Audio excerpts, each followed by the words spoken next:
Hello and welcome to Wisconsin in Focus, powered by the Center Square. I'm J.D. Davidson, Center Square Regional Editor. Joining me today is Ben Yount, the Wisconsin contributor for the Center Square. Ben, how are things today?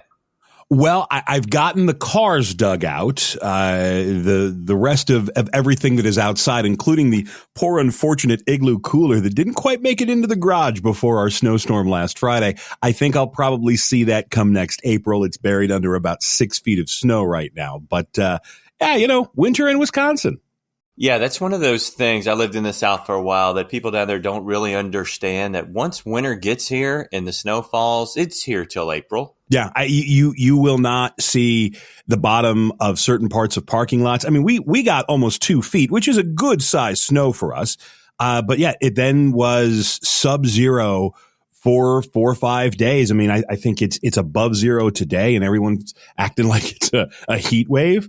But if you have not experienced the joy of snow that turns to this horrible discolored ice all along the roads, consider yourself very lucky. Yes, absolutely. It's very, very pretty for about 6 hours.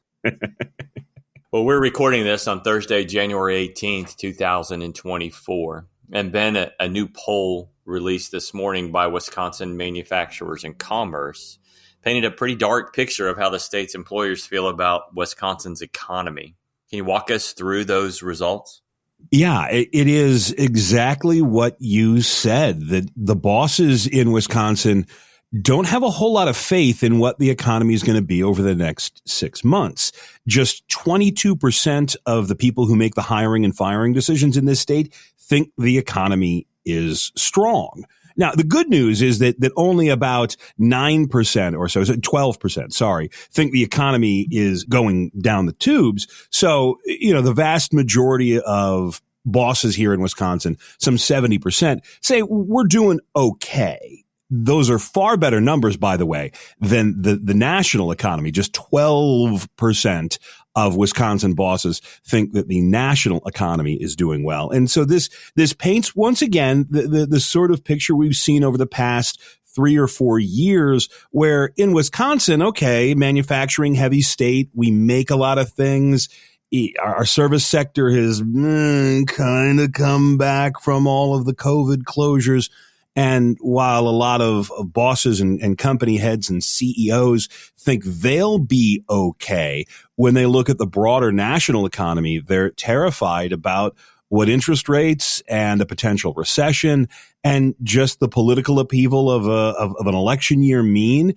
We're not as bad as we were, but these are getting to the point where we're almost starting to see historically low faith in Wisconsin's economy.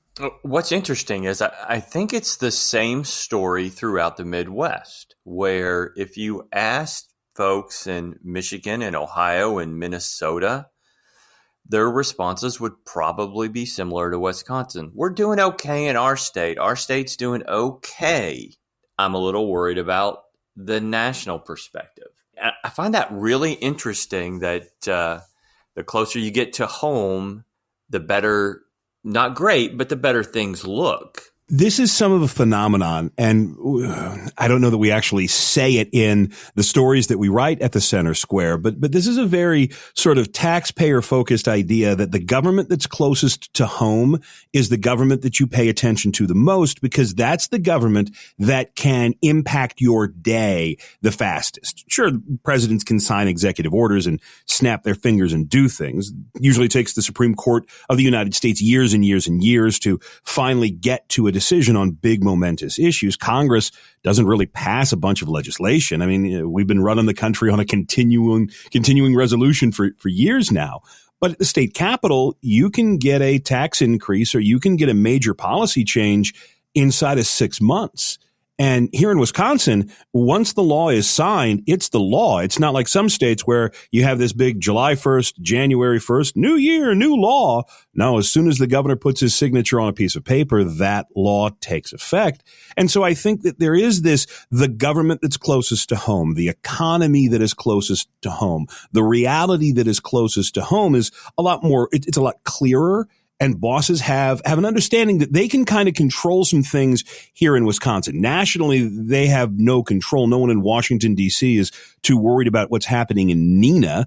You may get some lawmakers who are worried about Neenah, but not certainly the Congress of the United States. And yeah, this is something that we have seen pretty much consistently since WMC has started doing this survey back in 2016, that the numbers locally are almost always better than the numbers nationally. And it's reflected out. I mean, 22% say the economy is strong in Wisconsin. 10% say it's strong nationally. And that's 2-1 who think the national economy is worse. That is such a great point. Just like all politics are local, all economies are local. You can have an impact at your city council meeting. You can have an impact if a school board wants a tax increase. You can't really have that. You have a little bit of an impact possibly at the state house where you could have some contact with your legislator. But few of us have any impact in Washington. Think about it this way. It took, 80 million votes to elect Joe Biden as president. It was 1.5 million, 2 million votes to elect Tony Evers. You need 100,000 votes or so to get elected as a state representative. You can get elected to a school board with a couple of hundred votes. In some places in a township with like 50 votes. Yeah. Your direct family, your neighbor, your buddy from work, Jimmy from the bar, they vote for you. And guess what? Now you're a township supervisor. And just like it takes years for something to happen in Congress, it takes a year for something to happen at the state legislature. They can raise taxes at the local level in 2 weeks. They can do it inside of a month. Your school board can radically change your life with, the snap of a finger on a Tuesday night at a meeting where no one's around. I say this all the time. Go read the saga of Bell, California, if you want to know why local journalism is in need and just what government can do to you. But no, this WMC survey very much is a Wisconsin focused thing because, again, Wisconsin is a state where manufacturing, not agriculture, is our biggest industry.